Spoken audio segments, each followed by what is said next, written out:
Good morning, afternoon, and evening, ladies and gents. My name is Bhavin Patel with the CyberSpot, and today we're going to talk about what SPF, DKIM, and DMARC are, and how to properly configure these email security settings to help protect your business email. This will be especially important in light of the new recent announcements from Google and Yahoo email providers requiring that SPF, DKIM, and DMARC be properly configured and enabled with your business email accounts by February of 2024. In order to comply with their new, more stringent security regulations. So, what is SPF and how does it protect your business email? SPF stands for Sender Policy Framework, and it's designed to help secure your business email by only allowing specific internal or external email servers and other third-party email service providers like SendGrid, Constant Contact, and MailChimp to send email on your company's behalf. SPF helps to validate the authenticity of the email and prevent email forgery. SPF records are stored as TXT records in your email domain's DNS record zone file. Below is an example of an SPF record. Note that you can use both IP addresses and fully qualified domain names to identify email servers and other external or cloud email providers that are allowed to send email on your email's domain's behalf. So, what are the components of an SPF record?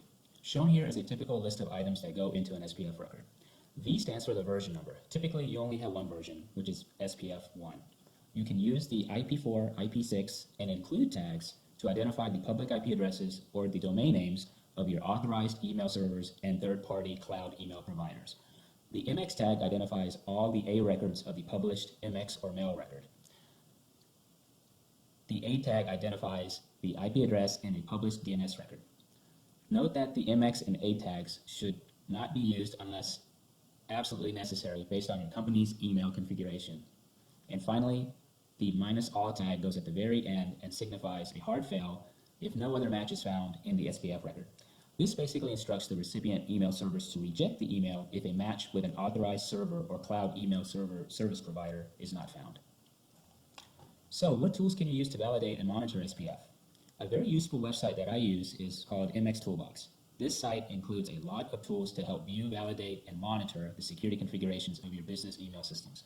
Below is a quick example of using MX Toolbox site to validate the SPF record for a test email domain that I created called mynewcompany.store. Now I'm going to show you what happens when you don't have an SPF record for your email domain. So here I've actually purposely removed the SPF record for the mynewcompany.store domain, and I'm on MX Toolbox to validate that that's true. I'm clicking on the SPF record lookup here, and I can see here that there is no SPF record published for this domain. Now what I'm going to do next is I'm going to use Hmail, which is an SMTP server, to send a fake or forge and create and send a fake email to the Gmail account using the mynewcompany.store email domain.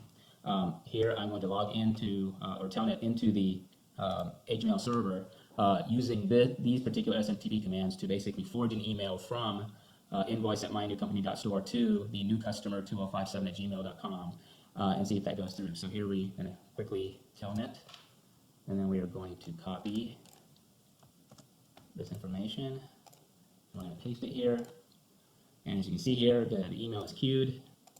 So if you click refresh here, we should see it in the queue. Now we're just going to wait for the email to clear the queue so it can actually get sent out. And as you can see now, the email has been cleared. We're going to quickly go over to our Gmail account, and as you can see here, the email just came through. You can actually double-click the email and go over here to Show Original, and you can see here the SPF status says neutral. Well, neutral basically means that there was no SPF record identified for this new mynewcompany.store email domain. And you can see here, right here, Google is neither permitted nor denied by best guess record for domain newcompany.store. Basically saying that the email does not have an SPF record, so we have no choice but to go ahead and send the email. Okay, so now we are going to go back and re-add the SPF record for mynewcompany.store, and then we're going to try and send another forged fake email from mynewcompany.store to that new customer Gmail account that we had set up. So first, we're going to go to my domain provider, GoDaddy, and add the DNS record. So we're going to click on mynewcompany.store. We're going to go to DNS, and we're going to add a DNS record. And of course, it's a text record. This needs to be the @ sign. And we're going to copy the string that we had before for our SPF record. V is equal to SPF1, include the spf.protection@outlook.com with the -all at the end to basically provide a failsafe. If it doesn't match anything in here, it's going to want to reject the email. I'm going to change the TTL to 600 seconds so that it has faster propagation time. So I'm going to save that record. Okay, so it says it's successfully been updated. Now we're going to have to wait about 5 minutes or so for these changes to propagate the internet and for the changes to be seen on MX Toolbox. Okay, so now we see that the DNS changes have been propagated across the internet, and we now have our SPF record in place. So next what we're going to do is, just like before, we're going to use HTML server to send or to forge a fake email and send that email pretending to be invoice@mynewcompany.store and send it to that Gmail account. So here we're going to telnet into the mail server, and we're going to copy our SMTP commands here to forge and send the email. And it looks like everything got queued. We click refresh, we see the email there. We just have to wait again for it to clear the queue. Okay, now we can see that the email has cleared the queue and is out for delivery.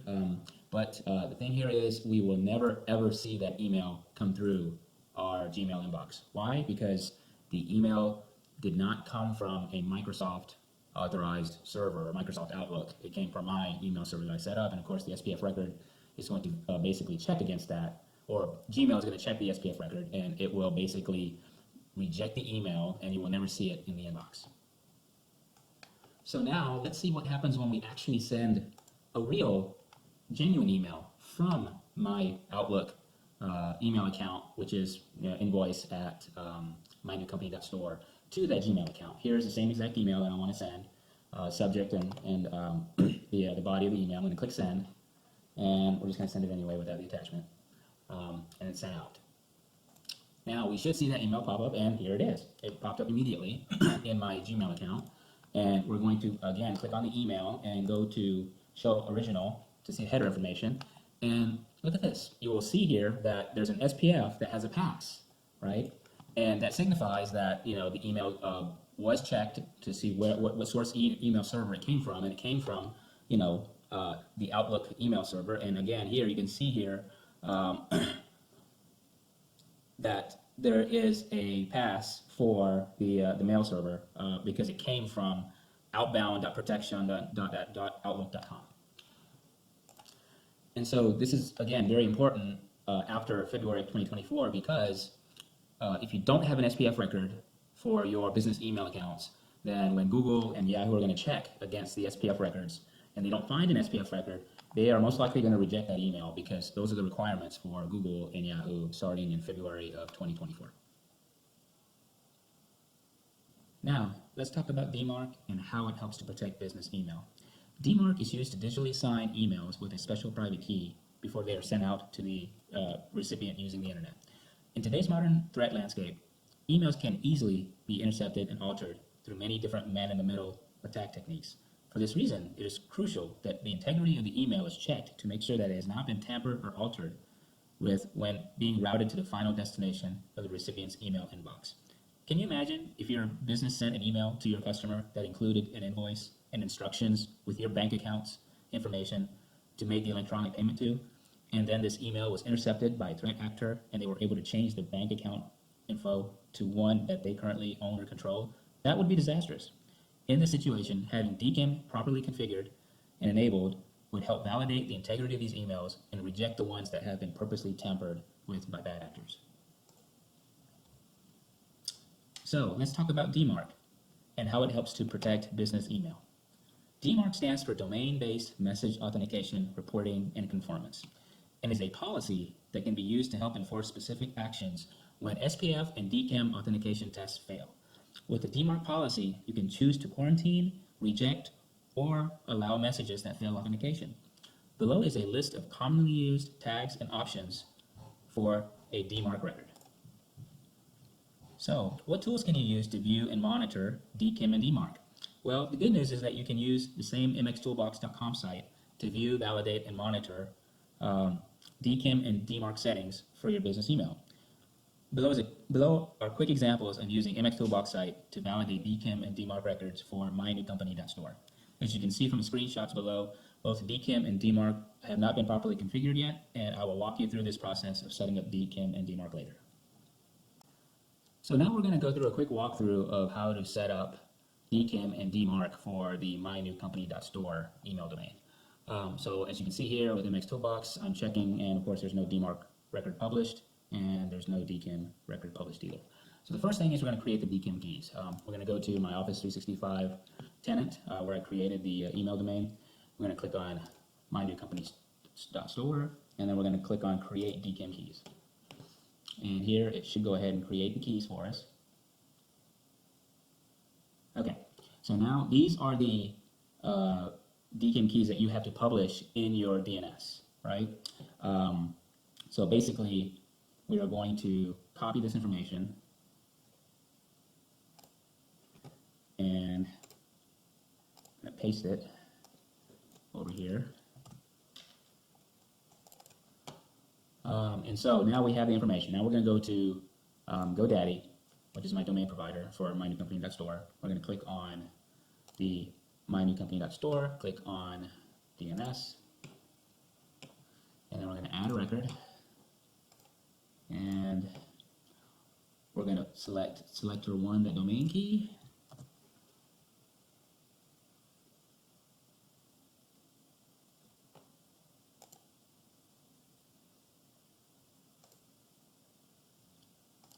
Actually, they're CNAME records.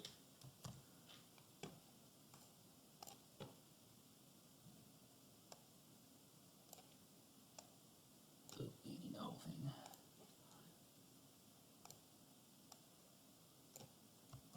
All right. I'm going to paste that in here and change this to 600 seconds and save.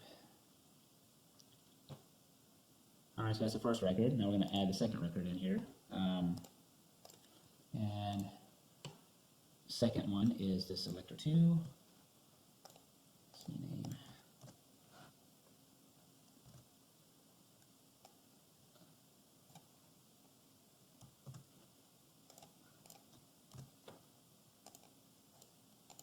Change this to 600 seconds.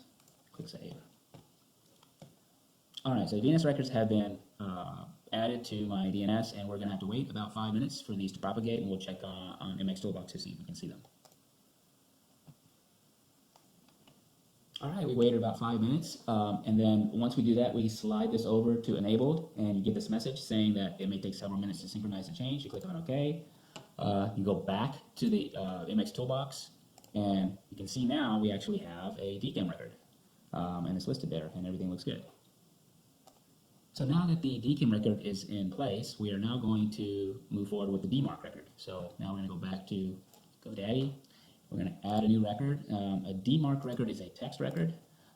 Under the name, you need to type in _DMARC, and then we're going to put in our string. And here, basically, I put in DMARC version 1. We want to reject emails if they fail. FO means basically with the option of 1 means that either SPF or DKIM can fail 100% of the emails, and then of course I'm using to receive the DMARC report. I'm going to just for sakes of this demo just use the same email address as invoice@mynewcompany.store for both the forensics and the regular report.